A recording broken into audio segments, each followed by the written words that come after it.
नमस्कार, छायाज रेसिपीजमध्ये आज आपण अर्धा कप तांदळाच्या पिठापासून खूपच मस्त अशी नाश्त्याची रेसिपी बनवतोय। चला तर अजिबात वेळ न घालवता बनवायला सुरुवात करूया। इथे मी एक पॅन गॅसवरती गरम करत ठेवला आहे। यामध्ये पाऊण कप पाणी घालायचं आहे। ज्या कपाने आपण तांदळाचं पीठ मोजून घेणार आहोत त्याच कपाने इथे आपल्याला पाऊण कप पाणी घ्यायचं आहे। अर्धा कप तांदळाच्या पिठासाठी पाऊण कप पाणी असं हे प्रमाण आहे। तर पाणी अगदी व्यवस्थित असं तुम्हाला परफेक्ट पाऊण कप मोजून घ्यायचं आहे इथे। आता यामध्ये अर्धा चमचा जिरं घालायचं आहे। यानंतर इथे मी पाव चमचा ओवा यामध्ये घातला आहे। अर्धा चमचा सफेद तीळ घालायचे आहेत। यानंतर यामध्ये किसलेलं आलं घालायचं आहे। अर्धा इंच आलं किसून यामध्ये मी घातलं आहे। यानंतर चवीप्रमाणे मीठ घालायचं आहे। मी इथे अर्धा चमचा मीठ घातलं। थोडीशी हिरवी मिरची घालायची आहे। एक हिरवी मिरची इथे मी बारीक चिरून घातली आहे। यामध्ये मी चिली फ्लेक्स सुद्धा घालणार आहे, त्यामुळे हिरवी मिरची मी इथे कमी घातली आहे। यानंतर एक चमचा चिली फ्लेक्स घातलेत।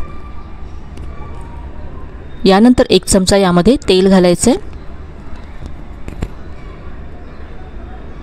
यानंतर इथे अगदी चिमूटभर बेकिंग सोडा घातलाय। बेकिंग सोडा ऑप्शनल आहे, नाही घातला तरी चालेल। बारीक चिरलेली कोथिंबीर घातली, मिक्स करून घेऊया आणि आता या पाण्याला उकळी काढून घेऊया। पाण्याला इथे उकळी यायला लागली की यामध्ये अर्धा कप तांदळाचं पीठ घालायचं आहे। तांदळाचं पीठ घरी दळून आणलेलं किंवा मार्केटमधलं कुठलंही तुम्ही वापरू शकता।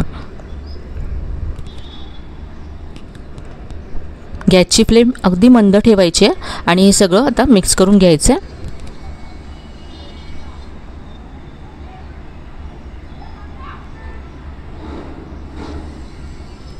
हे सगळं छान असं एकजीव करून घ्यायचं आहे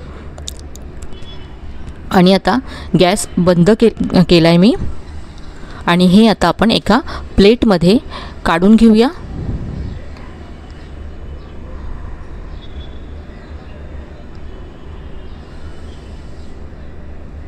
आणि यानंतर याला थोडंसं कोमट करून घेऊया, म्हणजे आपल्याला हे मळता येईल।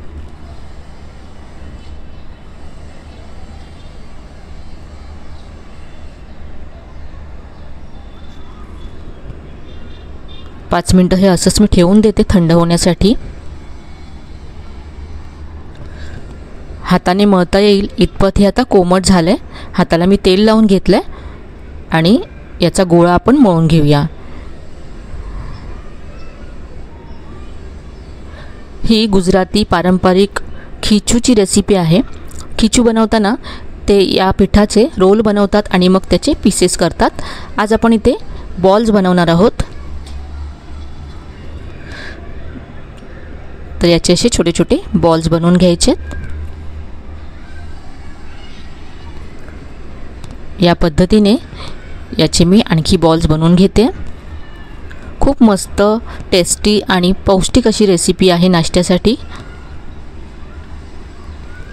तर इथे पहा, सगळ्या पिठाचे मी बॉल्स तयार करून घेतलेत।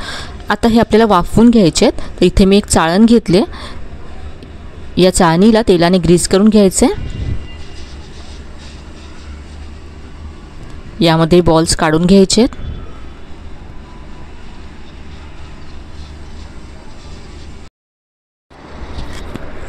इथे आता गॅसवरती मी कढई गरम करत ठेवली आहे। यामध्ये 1 ते 1.5 कप पाणी घालायचं आहे। यानंतर यामध्ये असा एखादा स्टँड ठेवायचा आहे आणि यावरती चाळण ठेवायची आहे आणि झाकण ठेवून हे आता 5 मिनिटं आपल्याला वाफवून घ्यायचं आहे। गॅसची फ्लेम मीडियम ठेवायची आहे। तर इथे आता साधारण 5 मिनिटं झाले आहेत, पाहूया। तर हे बॉल्स छान वाफवले गेलेत। गॅस बंद करायचा आहे आणि आता या बॉल्सवरती पसरवण्यासाठी आपण एक चटणी तयार करूया। तर इथे मी मिक्सरचं भांडं घेतलं आहे। यामध्ये 2 चमचे किसलेलं सुकं खोबरं घालायचं आहे। याऐवजी तुम्ही 2 चमचे भाजलेले शेंगदाणे सुद्धा घेऊ शकता। यानंतर यामध्ये अर्धा चमचा बडीशेप घालायची आहे।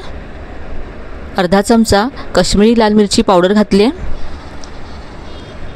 यानंतर इथे मी चवीप्रमाणे मीठ घातलं, पाव चमचा मीठ घातलं आहे। पाव चमचा चाट मसाला घालायचा आहे आणि अगदी चिमूटभर यामध्ये हिंग घातला आहे। आणि आता ही चटणी वाटून घ्यायची आहे। तर इथे पहा चटणी वाटून तयार आहे। ही मस्त अशी चटणी आपल्या बॉल्सवरती पसरवल्यानंतर खूप छान लागते। इथे आता या बाउलमध्ये मी बॉल्स काढून घेते। पारंपरिक जी गुजराती खिचूची रेसिपी असते त्यामध्ये खिचूवरती लोणच्याचा मसाला पसरवला जातो। आज आपण जी चटणी बनवली ती पसरवणार आहोत। तर सगळे बॉल्स काढून घेतल्यानंतर या बॉल्सवरती 1 चमचा तेल घालायचे। तेल व्यवस्थित लावून घेतलं आणि आता यावरती 1 चमचा तयार केलेली चटणी घालायची आणि मिक्स करून घ्यायचं।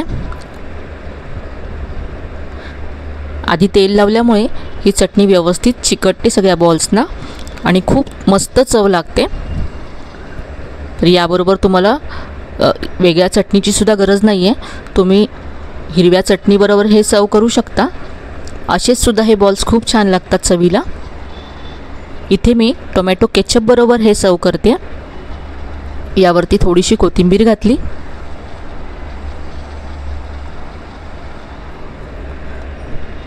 तर नाश्त्यासाठी ही मस्त अशी रेसिपी तयार आहे। गुजराती खिचूच्या रेसिपीला आपण थोडंसं वेगळ्या पद्धतीने इथे सर्व केलं आहे। नक्की करून पहा। अगदी हेल्दी, टेस्टी आणि झटपट होणारी अशी रेसिपी आहे। नाश्त्यासाठी तुम्ही बनवू शकता, मुलांच्या टिफिनसाठी बनवू शकता।